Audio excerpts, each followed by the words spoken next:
Hi, I'm Sam Hardy, the CEO and founder of Indow here in Portland, Oregon. Welcome to another one of our Window Hero webinars.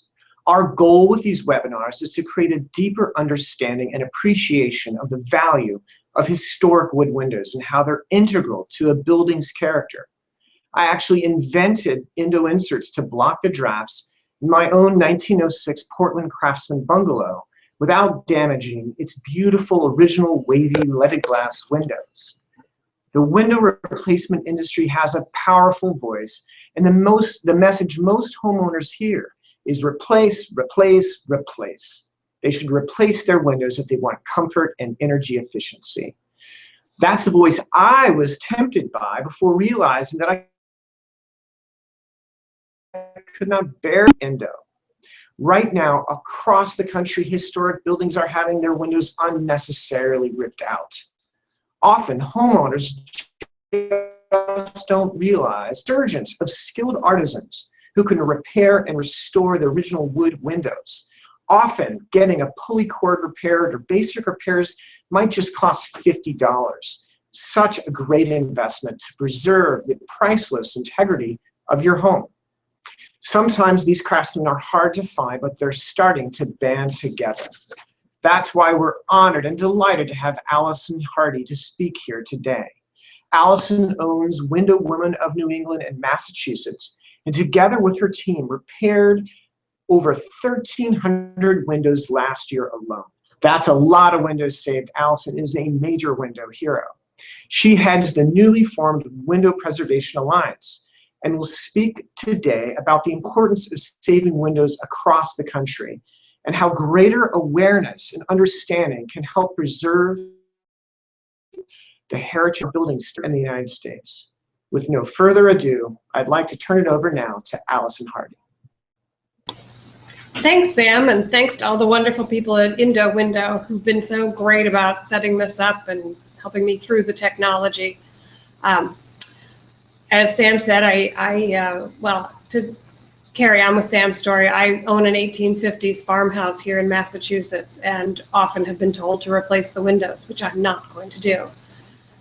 So let me talk to you. I'm going to switch over to a presentation now that I've prepared, which hopefully everybody can see, and walk you through what the Window Preservation Alliance is all about. Okay, hopefully everybody can see the slides okay. So what we're talking about today is the Window Preservation Alliance. The idea of being how together we can save original windows. We are saving original windows. My name is Alison Hardy. I own Window Women of New England. We've been in business since 2003. We're located in a town north of Boston in Amesbury, Massachusetts. You can see the picture of my ramshackle 1930s building, which we are slowly bringing back to life. I have a crew of 9 employees, and we all do a little bit of everything, but do everything we can to keep our windows going in this area up here. We're sort of only service north of Boston, southern New Hampshire, Merrimack Valley is what it's called. What we do is a little bit of everything. We do everything from simple repair services, like Sam said, replacing a broken rope, fixing broken glass, weather stripping, and then we do full service restoration too, where we bring them back to the shop. We strip them fully of all paint using a steam stripper. And of course, there's some windows that need a little of this, a little of that. So we do everything from very modest bungalows to very grand mansions.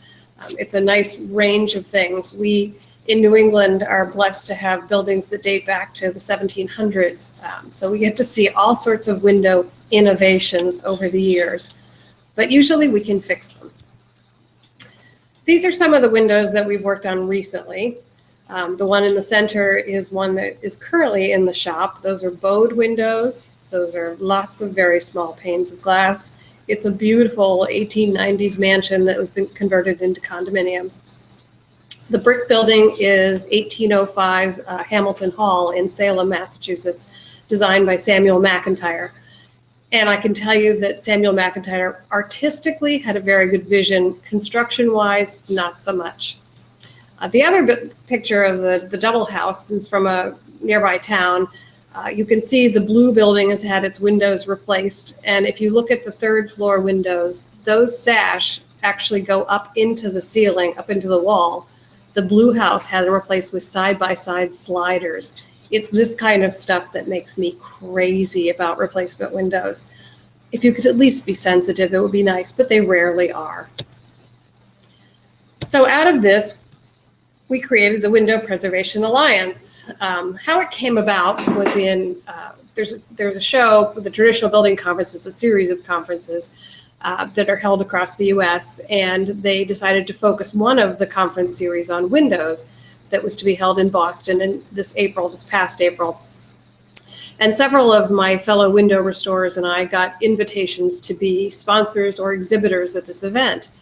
And much as we would like to present the case for window restoration, all of us are fairly geographically small. I tend to not want to drive more than 20 minutes for work, or 20 miles. So most of us are kind of that way. We have a very strong local contingent. Some of our members do travel farther, but for the most part, people are fairly local. So it made no sense for us individually to be present at the conference as exhibitors, but by joining together, it made tremendous sense. We could suddenly have a seat at the table across from the window restoration replacement people. It would be being able to tell our side of the story. So we decided that it would be a great idea to create a trade association for all of us. And we came up with the name, the Window Preservation Alliance, because we really feel like we're open and encouraging to anyone who believes in the beauty of old windows and wants to save them. A lot of companies have very different approaches to how they do that. We're sort of encouraging everyone and anyone, because every window that we can save from being replaced is on our side of the table. We formed a steering committee, wonderful group of volunteers, and I'll introduce you to them in the next slide or two, who've been great about getting this thing off the ground. In Boston, we held a very informal meeting and sort of explained what we were hoping to do, asked for members, and people joined. It was very exciting. So that got us launched with being able to form and incorporate as a 501c6 organization. For those of you who are familiar with nonprofits, the normal one is 501c3, which is sort of an educational institution. The C6 is for trade associations, and it allows us to do more with promoting groups and being less, anyway, it's for trade associations, so it allows us to do more of what we really want to do. This is our fabulous board at the current time. I'm president. I guess I started it, so they made me do the hard work. That's fine. Jody Rubin is in Florida. She's our secretary, and David Hoggard in North Carolina is our treasurer.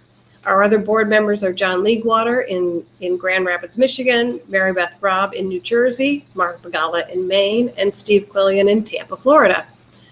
I have to say, this is a great group of people. This is not one of those boards that just sits back and hopes for somebody else to do something. Each and every person has contributed a tremendous amount to getting this thing started, developing the website, putting together materials, really thinking about what we could do, what we should do, what we want to do, and being very open and encouraging to everyone. So, as I said, one of our things was, by being an alliance, we were hoping to encourage everyone to be members. It's not just professional window restorers, but also homeowners who've tried their own window restoration. We have a tremendous group of suppliers like Indow Window who so believe in the cause of original windows that they definitely should be part of our team. We have preservation professionals. Without a lot of the historic commissions and historic societies encouraging homeowners, sometimes requiring homeowners to maintain their original windows, we wouldn't even start the conversation. Certainly, architects are often the gatekeepers to a decision about windows, and we want to have them involved as well so that we can help them understand the pros and cons and explain it to their clients in an authentic manner. So really and truly, anyone who cares about original windows and saving original windows, they should be members of the Window Preservation Alliance. When we started this concept, the idea was, there are a lot of great people who are doing workshops, who are teaching in schools, who are running organizations that are talking about preservation and preservation of original windows. But it sort of feels like we're all little candles. Like I said, we have our region of the country where we talk about original windows, but the other side of the state may never hear about it, or they may hear about it from their one person, and oftentimes they think of us as slightly demented and crazy that we care this much about original windows. So I said the analogy is like we're like little candles. We're holding up our candles representing the cause. But if we join together, those little candles suddenly become a torch. We actually seem like we're a legitimate group of people who are working to save all windows all across the country, all across North America. Someday we'll get to Europe, but right now we're really working on this North American market. So our goals that we've identified to date, and again, keep in mind that we've only been around since early this year. The first goal was definitely the Directory of Window Restoration Professionals. One of the things we hear over and over again is, I had no idea that anybody did this kind of work. We want to get that word out that there are people in every state, in every province that are doing window restoration. So that's why we are really on a membership drive right now to try to get all of those people who are doing window restoration to connect with the market of people who are looking for window restorers. The second big push is going to be on the resource library of articles, studies, research relating to original windows. I know we all get frustrated trying to find, it's like, I heard there was a study, I know there was something done. Was it UC Berkeley? Was it Berkeley Labs? What was that study? So what we want to do is put together a library so that all of that information is in one easily findable place.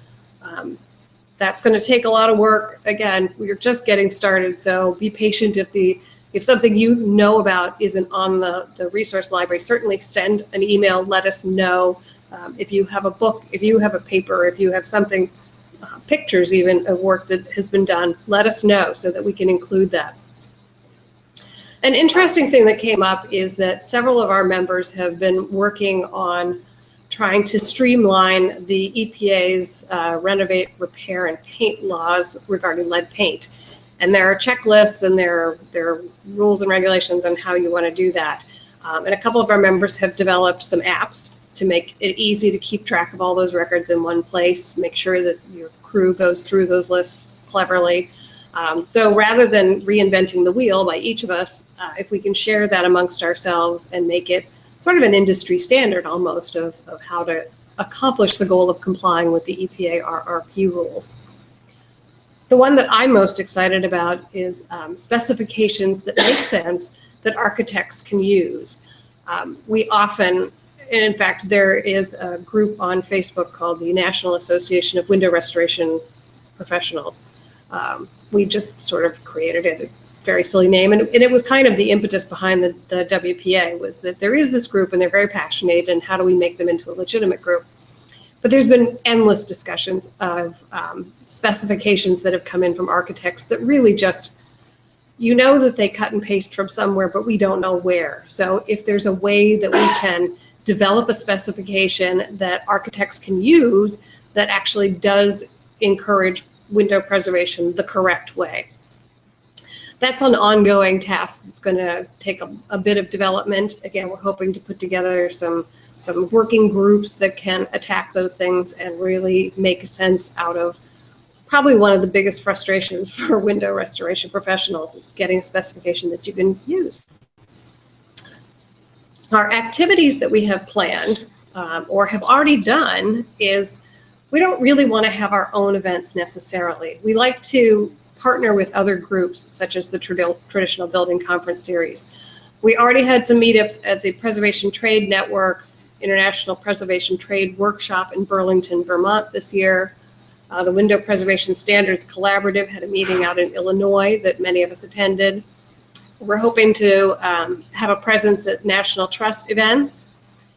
a lot of our members, like I said, do workshops. So it's nice to be able to tag and team up with other professionals in your area or maybe traveling through town, so that we can share ideas and really sort of get some momentum behind being an alliance. And certainly any preservation related event, most window people are happy to show up and talk about windows and what they do to windows and how they can make windows more energy efficient and repairs, etc. The one exception to that is that we are planning on having an annual meeting. It's scheduled for next February, and it's hosted by Wood Window Makeover. Steve Quillian's one of our board members in Tampa, Florida. Last winter, I was pleased to be able to go down to the Historic Homes Workshop that Steve organized in Tampa in February. If you remember, there was 4 feet of snow on the ground here in Massachusetts. So I was very happy to go to Tampa and work on windows. What's great about the Historic Home Workshop is that there's a day of workshops and training and lectures.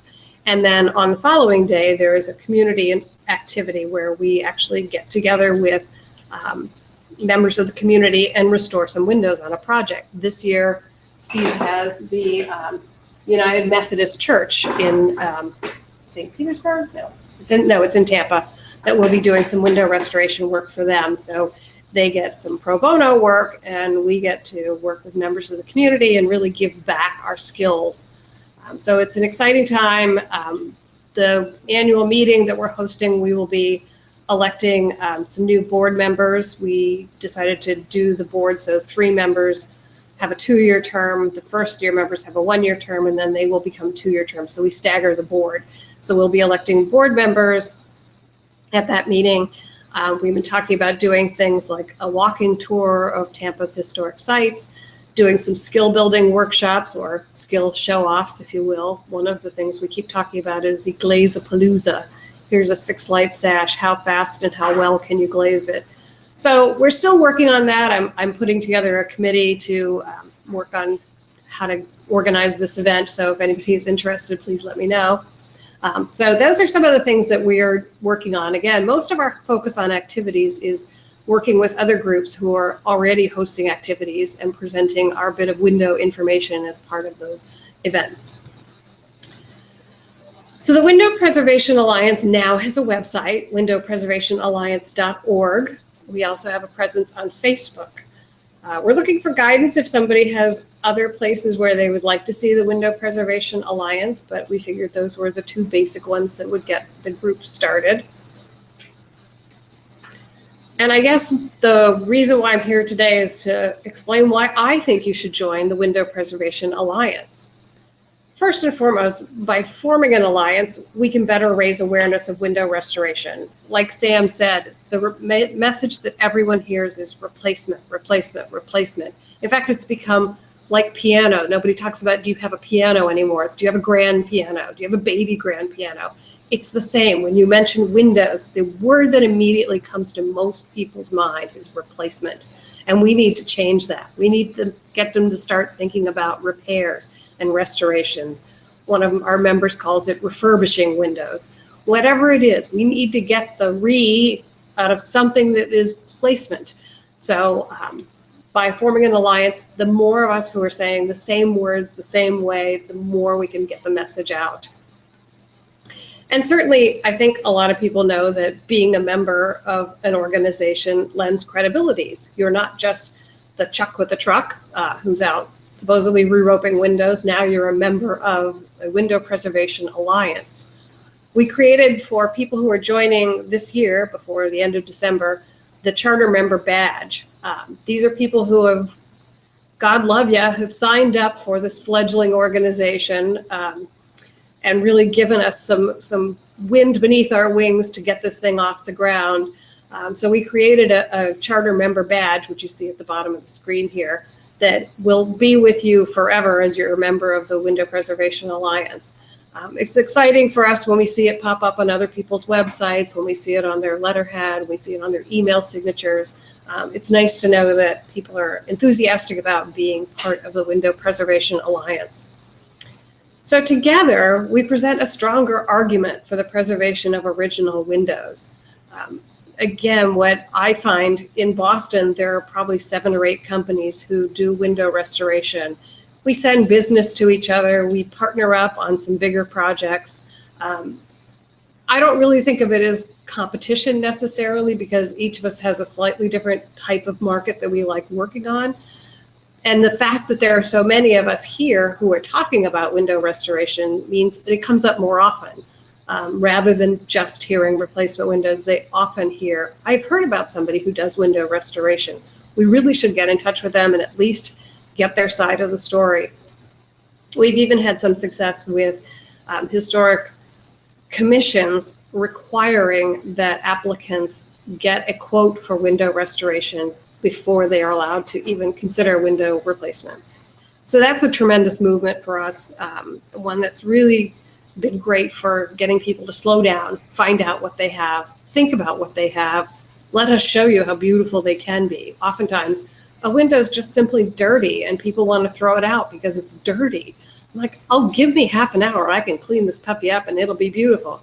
So that's what the Window Preservation Alliance is about. I hope I've given a good enough overview with it, and hopefully we'll have some great questions so we can delve further into what we're hoping for, what you're looking for, and where do we go from here. So with that, I'd like to open it up to questions. So the first one I have here is that there's been kind of an aversion to historic review committees, especially when they turn down requests to replace windows. I know a lot of our viewers out there as well are working with historical review boards. What would you say, as a window restorer, are some key messages to give to the public about why window restoration is truly a better option for their home and may not be at an expense like they might expect it to be? Okay, it's a great question, and one that comes up very frequently. I know in their heart of hearts, most historic commissions are trying to do the right thing, but often they tend to just kind of annoy homeowners. And many times it's, again, because they don't know where to send them, or they really can't endorse a window restoration person, so often homeowners feel frustrated. But really and truly, I think what is the most compelling thing is what one of my colleagues said this week, one of the fellow board members, Mark Bagala. He said, we're offering people a 100-year solution to their windows. We can fix them. They've been there 100 years. We can make them last another 100 years. Whereas if you can get a 10-year warranty out of most replacement window manufacturers, you're lucky. So if what we always say is, I know it's frustrating to be stopped at what you want to do with replacing your windows, but it's a way to slow down and think about it and think, do I want to be committed to replacing my windows every 10 years, or do I want to look for a solution that works for my house and for the next homeowner? I mean, it's always nice to be good stewards of a house. And often replacement windows is the very epitome of bad stewardship. Great. I also agree with you that longevity is really key in trying to understand why you should go with a window renovation.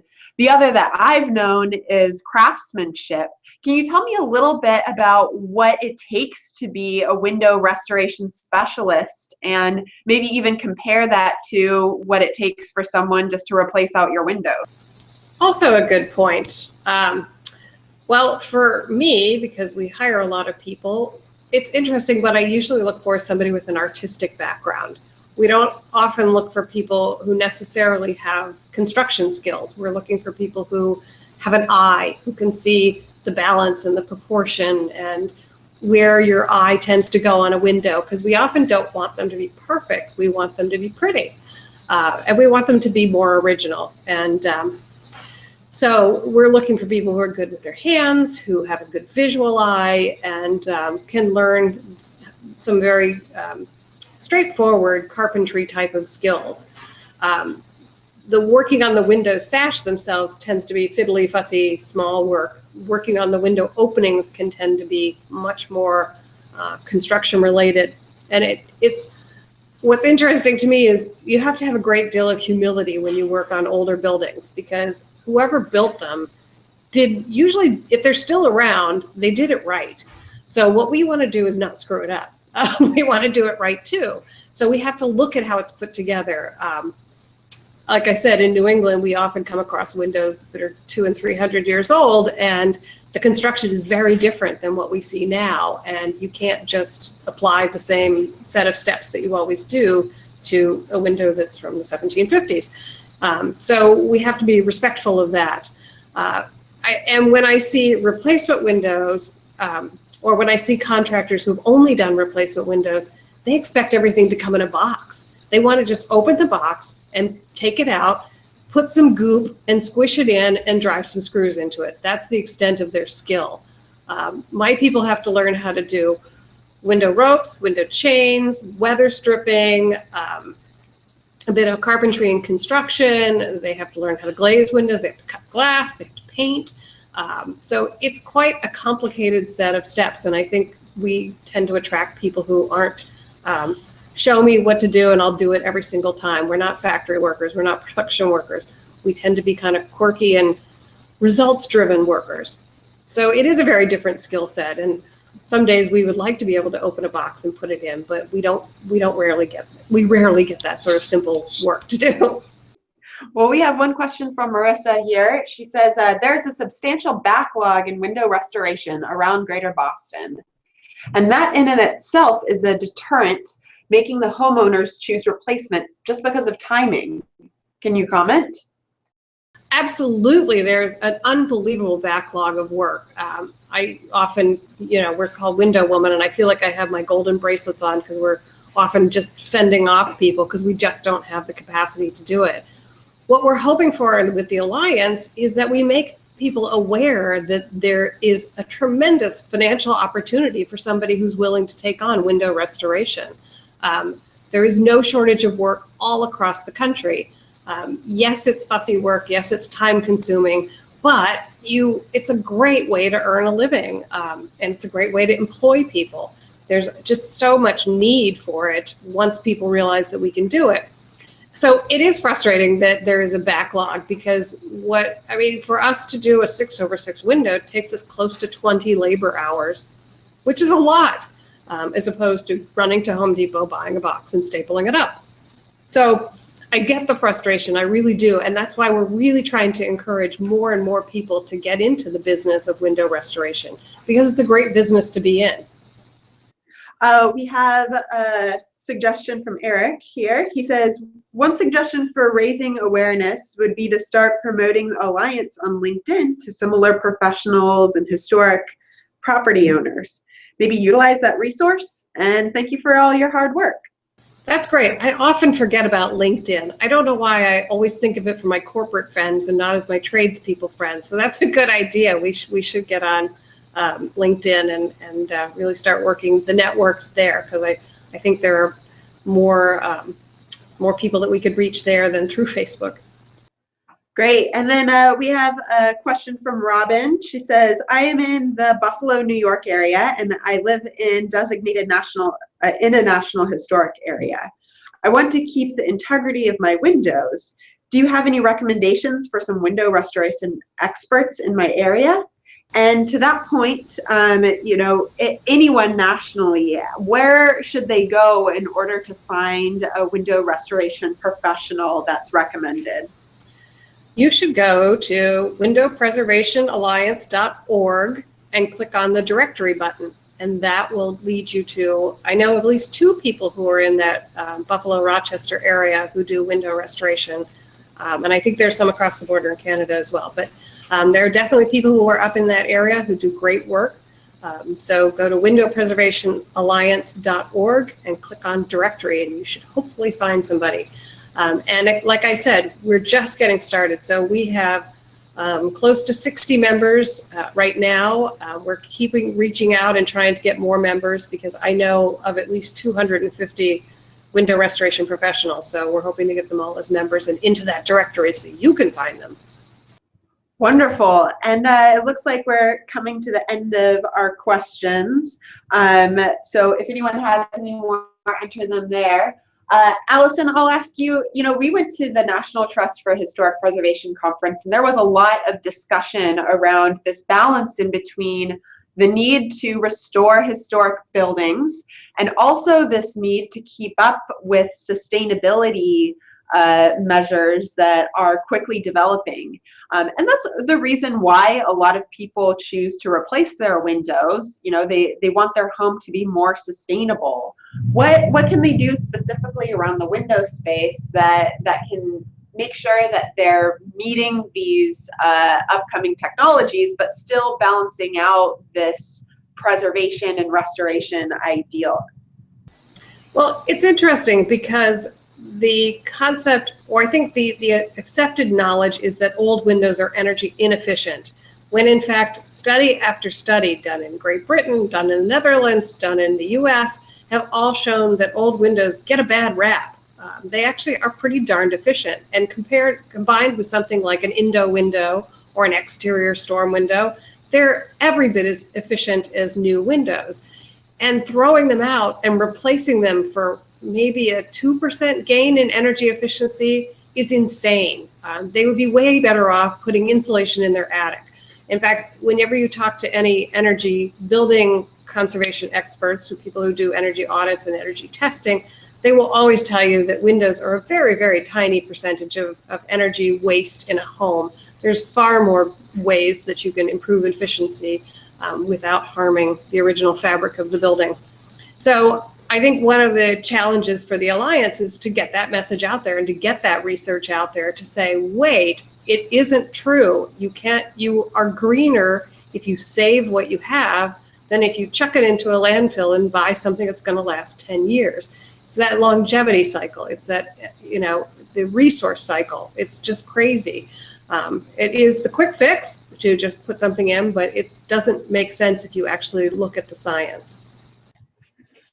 Great, thank you, Allison. Well, it looks like we're out of questions. There were a few comments around people in Buffalo and some good contractors out there. I remind everyone to definitely go into the Window Preservation Alliance website to check out both their directory and their resource library, because there's plenty of great documents on there talking about the benefits of preservation. So you're of course to contact Allison directly if you have any questions, or any of us at Indow. We're looking forward to the next Window Hero Series webinar. We'll make sure to send out a newsletter with any of those updates. Thank you so much. Again, big thanks to Allison for her wonderful presentation and for putting the Window Preservation Alliance together. I think it's going to make some really great strides forward. This recording of the webinar will be available after we log off here, and we'll ensure to email everyone the link to that recording. Thank you so much, and have a great day. Thank you.